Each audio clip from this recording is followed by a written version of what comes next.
প্রিয় দর্শকবৃন্দ, জীবনে একটা সময় আসে যখন মানুষ বুঝতে শেখে ঝগড়া করে শক্তি প্রমাণ করা যায় না, বরং শক্তি নষ্ট হয়। যারা আপনাকে উস্কাতে চায় তারা আসলে আপনার আবেগের উপর নিয়ন্ত্রণ নিতে চায়। তারা চায় আপনি রেগে যান, কথা বাড়ান, ভুল সিদ্ধান্ত নেন আর নিজের অবস্থান দুর্বল করেন। এই ভিডিওটা সেই মানুষদের জন্য যারা চিৎকার নয়, নিয়ন্ত্রণ চায়, প্রতিশোধ নয়, প্রভাব চায়, আর ঝগড়া নয়, শান্ত শক্তি দিয়ে জয় চায়। এখানে আমরা শিখব কিভাবে নীরবে নিজের অবস্থান এমনভাবে শক্ত করা যায় যাতে কাউকে আঘাত না করেও আপনি সম্মান আদায় করতে পারেন। আমাদের সমাজে অনেকেই মনে করে জোরে কথা বললেই মানুষ ভয় পায়, তর্ক জিতলেই সম্মান বাড়ে। কিন্তু বাস্তবতা একেবারেই উল্টো। মানুষ ভয় পায় সেই ব্যক্তিকে যার আবেগ সে নিয়ন্ত্রণ করতে পারে না। সম্মান করে সেই মানুষকে যে নিজের সীমা জানে এবং অপ্রয়োজনীয় যুদ্ধে নামে না। ঝগড়া না করে শত্রু জব্দ করা মানে কাউকে ছোট করা নয়, বরং নিজেকে এমন জায়গায় নেওয়া যেখানে অন্যের অপচেষ্টা আপনাকে ছুঁতেও পারে না। ভিডিওটা শুরু করার আগে অনুরোধ, এই কথাগুলো যদি আপনার বাস্তব জীবনের সাথে মিলে যায় তাহলে ভিডিওটি লাইক দেবেন, আপনার মতামত কমেন্টে লিখবেন, প্রয়োজন হলে শেয়ার করবেন, আর এমন বাস্তব ও গভীর আলোচনার জন্য মনের লেনদেন চ্যানেলটি সাবস্ক্রাইব করে সাথে থাকুন। এখানে আমরা কথা বলি মানুষের মন, সম্পর্কের কৌশল আর জীবনের নীরব শক্তি নিয়ে। 1. নীরব নিয়ন্ত্রণ, যেখানে আপনি কথা কম, সিদ্ধান্ত বেশি নেন। ঝগড়া শুরু হয় আবেগ থেকে, আর আবেগ বাড়ে যখন নিয়ন্ত্রণ হারিয়ে যায়। যে মানুষ নিজের আবেগকে নিয়ন্ত্রণ করতে পারে সে অজান্তেই অন্যের ওপর প্রভাব তৈরি করে। নীরব নিয়ন্ত্রণ মানে চুপ থাকা নয়, মানে অপ্রয়োজনীয় কথা না বলা। আপনি যখন উস্কানিতে সাড়া দেন না, অযথা ব্যাখ্যার ফাঁদে পা দেন না, তখন বিপরীত পক্ষ বুঝতে শুরু করে আপনাকে সহজে টেনে নামানো যাবে না। এই উপলব্ধিটাই তাদের প্রথম ধাক্কা। মানুষ সাধারণত তাদের উপরই আক্রমণ করে যাদের কাছ থেকে তারা প্রতিক্রিয়া পায়। আপনি যদি প্রতিটি খচায় রেগে যান, প্রতিটি কথার জবাব দিতে যান, তাহলে আপনি নিজের শক্তি দেখাচ্ছেন না, নিজের দুর্বলতা প্রকাশ করছেন। নীরবতা এখানে ঢাল হয়ে দাঁড়ায়। আপনি চুপ থেকে পরিস্থিতি বিশ্লেষণ করেন, মানুষ পড়েন, উদ্দেশ্য বোঝেন আর ঠিক সময়ে সিদ্ধান্ত নেন। এতে আপনি আবেগের খেলায় নামেন না, খেলাটা আপনার নিয়ন্ত্রণে থাকে। নীরব নিয়ন্ত্রণ মানে নিজের সীমা পরিষ্কার করা। আপনি চুপ থাকলেও আপনার আচরণে দৃঢ়তা থাকে। আপনি অযথা তর্কে জড়ান না, কিন্তু প্রয়োজন হলে স্পষ্টভাবে না বলেন। আপনি আপনার সময়, শক্তি আর মনোযোগ সস্তায় বিলিয়ে দেন না। এই স্পষ্টতা ঝগড়া ছাড়াই বার্তা দেয়। আপনি সম্মান করেন, কিন্তু নিজের সম্মান নষ্ট হতে দেন না। মানুষ এই অবস্থানটা খুব দ্রুত বুঝে ফেলে। এই নিয়ম মানলে আপনি দেখবেন অনেক ঝামেলা নিজে থেকে কমে যাচ্ছে। যারা আপনাকে উস্কাতে ভালোবাসত তারা ধীরে ধীরে আগ্রহ হারাবে, কারণ তারা বুঝবে এখানে নাটক নেই, সুবিধা নেই। নীরব নিয়ন্ত্রণে আপনি নিজের শক্তি জমাতে থাকেন, আর শক্তি জমলেই প্রভাব তৈরি হয়। প্রভাব মানেই ঝগড়া ছাড়াই জয়। নীরব নিয়ন্ত্রণের সবচেয়ে বড় দিক হল আপনি নিজের কথার দাম বাড়ান। যখন আপনি কম কথা বলেন তখন আপনার বলা কথাগুলোর ওজন বাড়ে। মানুষ আপনার প্রতিটি শব্দ গুরুত্ব দিয়ে শুনতে শুরু করে, কারণ তারা জানে আপনি অকারণে কথা বলেন না। এই অভ্যাস আপনাকে তর্ক থেকে দূরে রাখে, কিন্তু সিদ্ধান্তের কেন্দ্রে নিয়ে আসে। অনেকেই ভাবে নীরব থাকা মানে দুর্বলতা। বাস্তবে নীরব থাকা মানে ধৈর্য, আর ধৈর্য মানেই শক্তি। আপনি যখন চুপ থাকেন তখন আপনার মাথা ঠান্ডা থাকে, চিন্তা পরিষ্কার থাকে। আপনি ভুল শব্দ বেছে নেন না, ভুল প্রতিশ্রুতি দেন না, ভুল প্রতিক্রিয়া দেখান না। এই আত্মনিয়ন্ত্রণে আপনাকে বাকিদের থেকে আলাদা করে তোলে। নীরব নিয়ন্ত্রণে আরেকটা বিষয় খুব গুরুত্বপূর্ণ, টাইমিং। সব কথা সবসময় বলা যায় না। আপনি যদি সঠিক সময়ে কথা বলেন তাহলে কম কথাতেই বেশি কাজ হয়। আপনি যদি ভুল সময়ে কথা বলেন তাহলে হাজার কথাও কাজে আসে না। নীরব মানুষ সময় বোঝে, পরিস্থিতি বোঝে, তারপর কথা বলে। এই বুদ্ধিমত্তা ঝগড়া ছাড়াই আপনাকে এগিয়ে দেয়। যারা আপনাকে হেয় করতে চায় তারা চায় আপনি তাড়াহুড়ো করে প্রতিক্রিয়া দিন। আপনি যদি সেই ফাঁদে না পড়েন তাহলে তারা নিজেরাই অস্থির হয়ে পড়ে, কারণ তাদের পরিকল্পনা কাজ করছে না। এই অস্থিরতাই তাদের দুর্বলতা প্রকাশ করে, আর আপনার অবস্থান আরও শক্ত হয়। নীরব নিয়ন্ত্রণ মানে নিজের আবেগকে দমন করা না, বরং সঠিকভাবে পরিচালনা করা। আপনি রাগ অনুভব করবেন, কষ্ট পাবেন, বিরক্ত হবেন, এগুলো স্বাভাবিক, কিন্তু আপনি সিদ্ধান্ত নেবেন ঠান্ডা মাথায়। আপনি রাগকে কাজের শক্তিতে রূপান্তর করবেন, কথার আগুনে নয়। এই রূপান্তরই আপনাকে অন্যদের থেকে এক ধাপ এগিয়ে রাখে। এই নিয়মটা বাস্তবে প্রয়োগ করতে হলে আপনাকে প্রতিদিন নিজেকে প্রশ্ন করতে হবে, এই কথাটা বলা কি সত্যি দরকার, নাকি এটা শুধু আমার আবেগের প্রকাশ? আপনি যদি এই প্রশ্নটা করতে শিখেন, দেখবেন অনেক ঝামেলা আপনা আপনি বন্ধ হয়ে গেছে, কারণ বেশিরভাগ ঝগড়াই অপ্রয়োজনীয় কথার ফল। নীরব নিয়ন্ত্রণের আরেকটা বড় সুবিধা হলো আপনি সম্মান আদায় করেন, ভয় নয়। মানুষ আপনাকে ভয় পায় না বলে নয়, বরং আপনাকে সম্মান করে বলে সীমা মানে। এই সম্মান দীর্ঘস্থায়ী হয়। ভয় একদিন ফুরিয়ে যায়, কিন্তু সম্মান থাকলে মানুষ নিজে থেকেই হিসাব করে চলে। আপনি যখন নীরবভাবে নিজের অবস্থান শক্ত করেন, তখন যারা আপনাকে অবমূল্যায়ন করত, তারাই একদিন আপনার প্রতিক্রিয়া খুঁজতে শুরু করে। তারা বুঝতে চায় আপনি কি ভাবছেন, কি করবেন। এই কৌতূহলই প্রমাণ করে খেলা আপনার দিকে ঘুরেছে। ঝগড়া ছাড়াই আপনি পরিস্থিতির নিয়ন্ত্রণ নিয়েছেন। এই নিয়ম মানলে আপনি একটা জিনিস স্পষ্টভাবে বুঝবেন, সব লড়াই লড়তে নেই, কিছু লড়াই এড়িয়ে যাওয়াই সবচেয়ে বড় জয়। আপনি যখন কোনো যুদ্ধে নামবেন আর কোনটা উপেক্ষা করবেন, এই বুদ্ধিমত্তাই আপনাকে দীর্ঘমেয়াদে শক্ত করে তোলে। সবশেষে মনে রাখবেন, নীরব নিয়ন্ত্রণ কোনো একদিনের অভ্যাস না, এটা একটা চরিত্র। আপনি যত বেশি চর্চা করবেন, তত সহজ হবে। আর একবার যদি এই চরিত্র তৈরি হয়ে যায়, তাহলে কেউ আপনাকে ঝগড়ায় টেনে নামাতে পারবে না, কারণ তখন আপনি বুঝে যাবেন শক্তি চিৎকারে না, নিয়ন্ত্রণে। 2. উন্নতির চাপ। নিজেকে এমন জায়গায় নিন যেখানে আপনার অবস্থানই জবাব হয়ে যায়। ঝগড়া না করে কাউকে জব্দ করার সবচেয়ে শক্তিশালী অস্ত্র হল নিজের উন্নতি। কারণ কথার লড়াইয়ে সবাই জেতে, কিন্তু জীবনের লড়াইয়ে খুব কম মানুষই টিকে থাকে। আপনি যখন নিজের মান বাড়াতে শুরু করেন, তখন আপনি আর কারো সাথে তর্কে যান না, তুলনায় যান না। তুলনাটা মানুষ নিজেই করতে শুরু করে। এই তুলনায় সবচেয়ে নীরব কিন্তু সবচেয়ে গভীর আঘাত। উন্নতির চাপ মানে অন্যকে নিচে নামানো না, বরং নিজেকে উপরে তোলা। আপনি যখন নিজের কাজ, শৃঙ্খলা, দক্ষতা আর ফলাফলে এগিয়ে যান, তখন আপনার বিরুদ্ধে থাকা মানুষ অস্বস্তিতে পড়ে, কারণ তারা বুঝতে পারে আপনাকে কথায় হারানো যাবে না। সময়ের সাথে সাথে আপনিই এগিয়ে যাচ্ছেন। এই অস্বস্তি থেকেই তাদের আচরণ বদলাতে শুরু করে।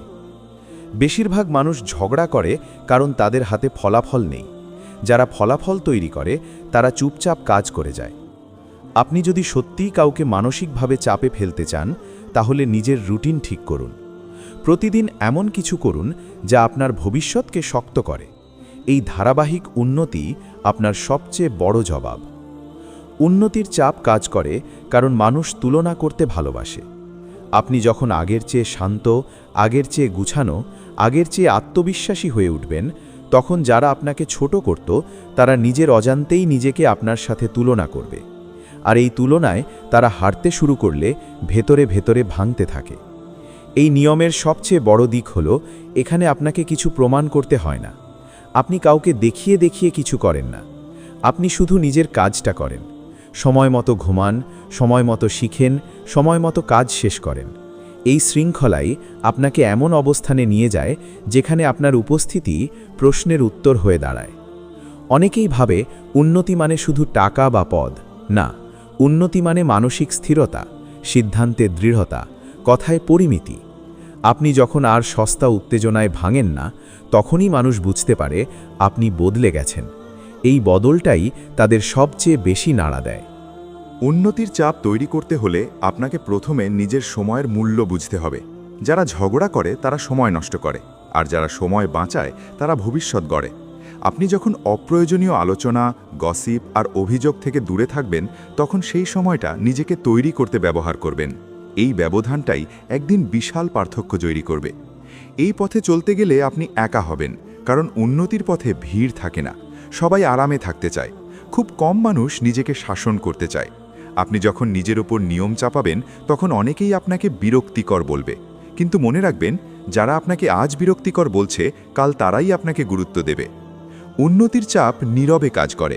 আপনি কিছু বলছেন না, তর্ক করছেন না, অভিযোগ করছেন না, কিন্তু আপনার জীবন ধীরে ধীরে বদলাচ্ছে। এই পরিবর্তনটাই অন্যদের জন্য সবচেয়ে অস্বস্তিকর, কারণ তারা বুঝতে পারে আপনি তাদের ছাড়িয়ে যাচ্ছেন আর তারা এখনও একই জায়গায় আটকে আছে। এই নিয়ম মানলে একটা সময় আসবে যখন আপনার বিরুদ্ধে কথা বলা মানুষও আপনার নাম নিতে সাবধান হবে, কারণ তারা জানবে আপনি আবেগে প্রতিক্রিয়া দেখান না আর অবস্থানে আপনি শক্ত। এই উপলব্ধিটাই তাদের আচরণ বদলে দেয়।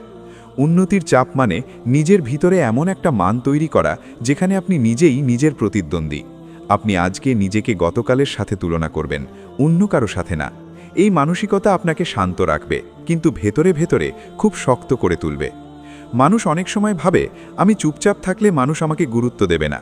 বাস্তবে মানুষ গুরুত্ব দেয় সেই মানুষকে যার জীবন কথা বলে। আপনি যখন ফলাফল তৈরি করেন তখন আপনার নীরবতাও শক্তিশালী হয়ে ওঠে। তখন আর কাউকে জবাব দিতে হয় না, পরিস্থিতিই আপনার হয়ে কথা বলে।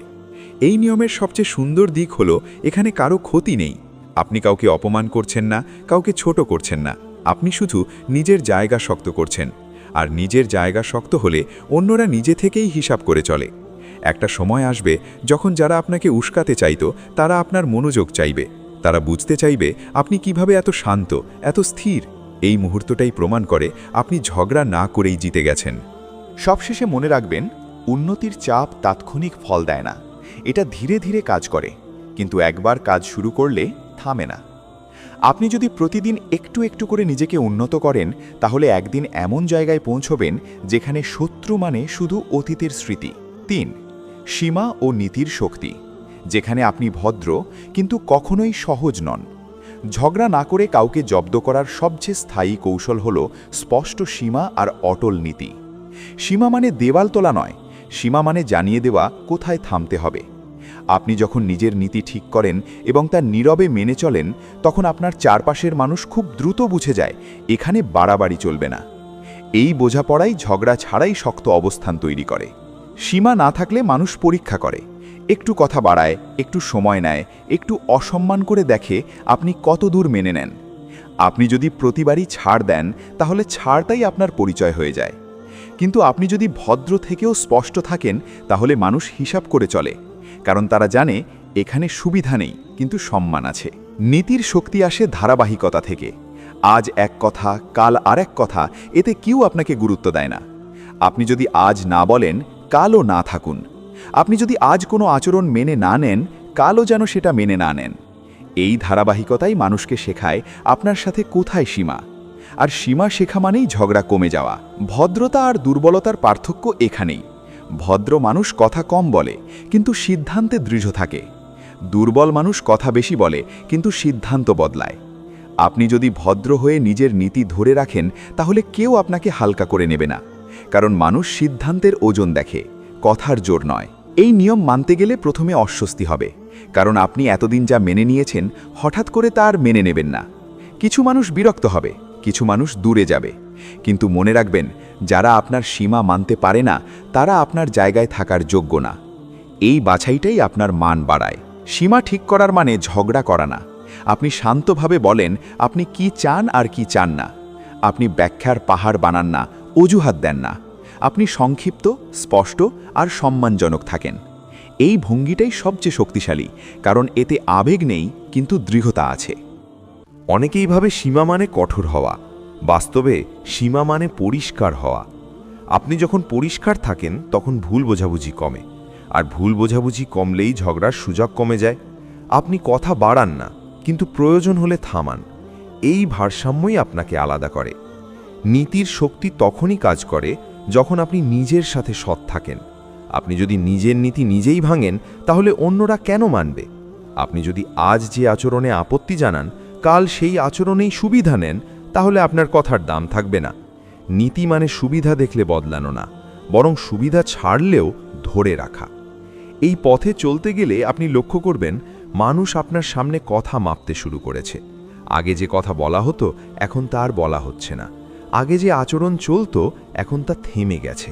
আপনি কিছু বলেননি, ঝগড়া করেননি, শুধু সীমা ঠিক করেছেন। এই নীরব পরিবর্তনই প্রমাণ করে কৌশল কাজ করছে। নীতি আর নীতির আরেকটা বড় দিক হলো এটা আপনাকে মানসিক শান্তি দেয়। আপনি জানেন আপনি কি মেনে নেবেন আর কি নেবেন না। এই পরিষ্কার ধারণা থাকলে আপনার মাথায় অযথা চিন্তা জমে না। আপনি কারো কথায় দুলে যান না, নিজের পথে থাকেন। এই স্থিরতাই অন্যদের কাছে শক্তি হিসাবে ধরা দেয়। যারা আপনাকে পরীক্ষা করতে আসে তারা মূলত প্রতিক্রিয়া খোঁজে। আপনি যদি আবেগ দেখান তারা এগোয়, আপনি যদি সীমা দেখান তারা থামে। এই থামাটাই তাদের ভেতরে বার্তা দেয় এখানে ঝামেলা করে লাভ নেই, আর যেখানে লাভ নেই মানুষ সেখানে সময় নষ্ট করে না। নীতির শক্তি ধীরে ধীরে কাজ করে। প্রথম দিনেই সবাই বদলে যাবে না, কিন্তু আপনি যদি ধারাবাহিক থাকেন একসময় পরিবেশ বদলে যাবে।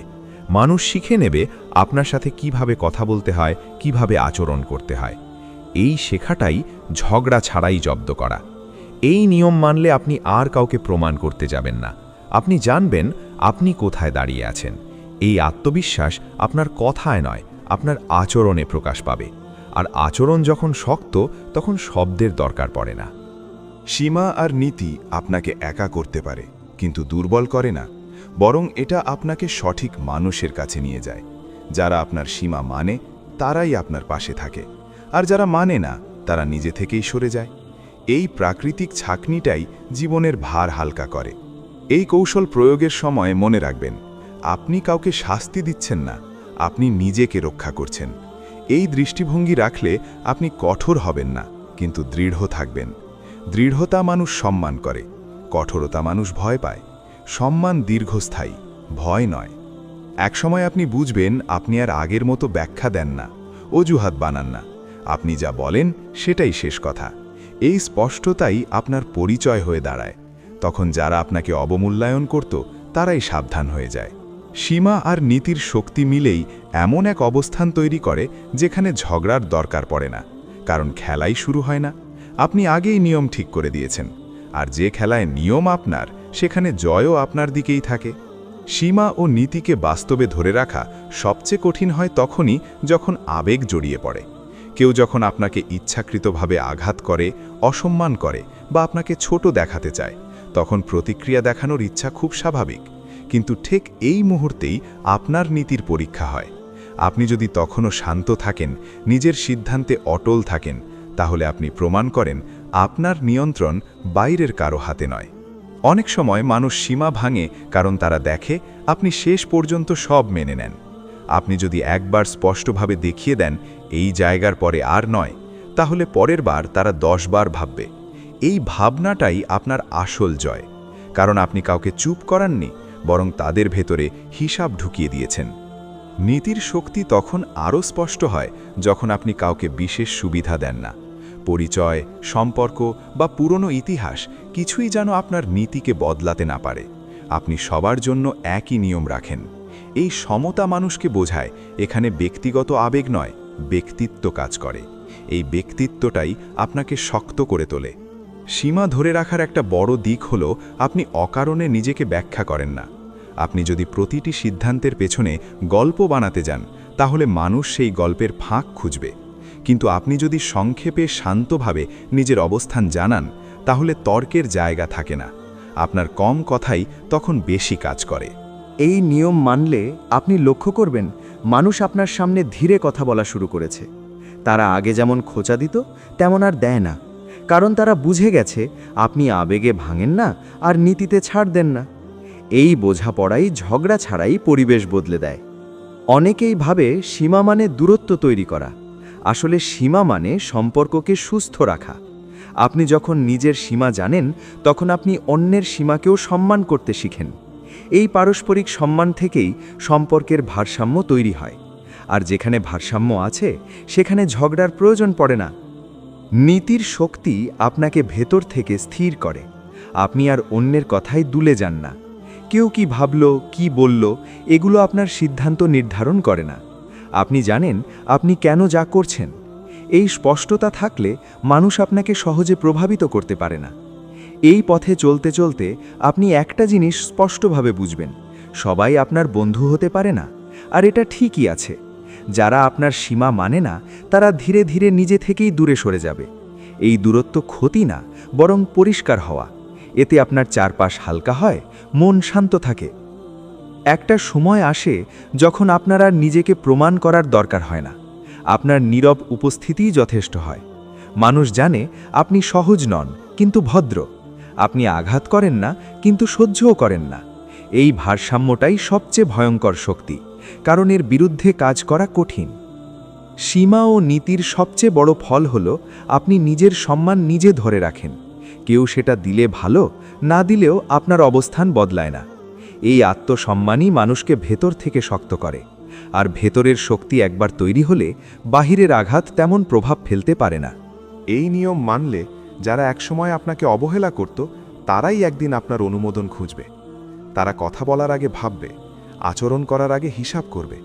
আপনি কিছু করেননি, শুধু নিজেকে ছোট হতে দেননি। এই না দেওয়াটাই আপনাকে উপরে তুলে এনেছে।